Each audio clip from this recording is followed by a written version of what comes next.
After years of diplomatic talks between Russia and Israel, the Sergei compound in Jerusalem will be reopening. Now, it's a landmark that was built by the Russian Orthodox Church and the imperial family back in the 19th century. Our culture correspondent Maya Margit attended the opening ceremony. Jerusalem, city of gold, history, and secrets. This is Sergei's Courtyard, one of Russia's most important holy sites in Israel and part of a set of buildings known as the Russian Compound. After years of renovation under the Imperial Orthodox Palestine Society, or IOPS, the Courtyard is finally reopening its doors.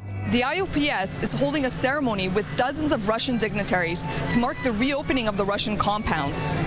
It's more than just a landmark in Jerusalem. It's also symbolic of the Russian presence in Israel. But it wasn't always so joyful here. In fact, this place has a long and murky past. The IOPS and Russian imperial family helped build the compound over 100 years ago. Its original purpose? To serve Russian pilgrims traveling to the Holy Land.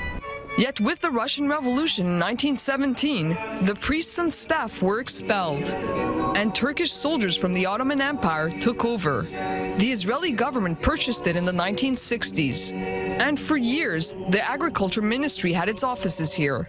Until 2008, that is.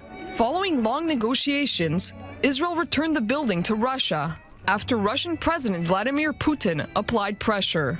Sergei Stepashin, the chairman of the IOPS and a former Putin confidant, says it was a delicate situation.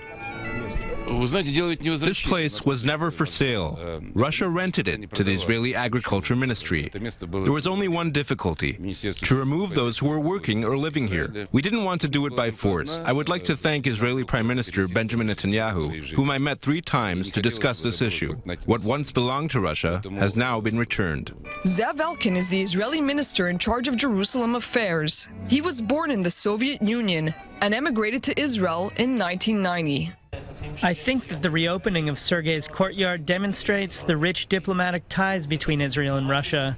These are not just financial ties, they also show the deep cultural connection between the 2 countries.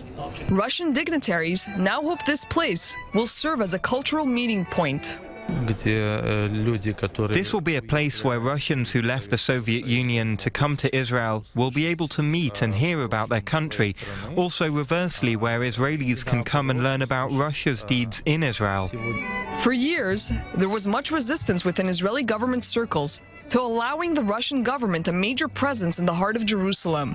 But recently, there's been an improvement in Israeli-Russian relations, and Moscow's influence is on the rise across the Middle East. Next month, a 22-room hotel will open right here, not just for Russian pilgrims, but for the public as well.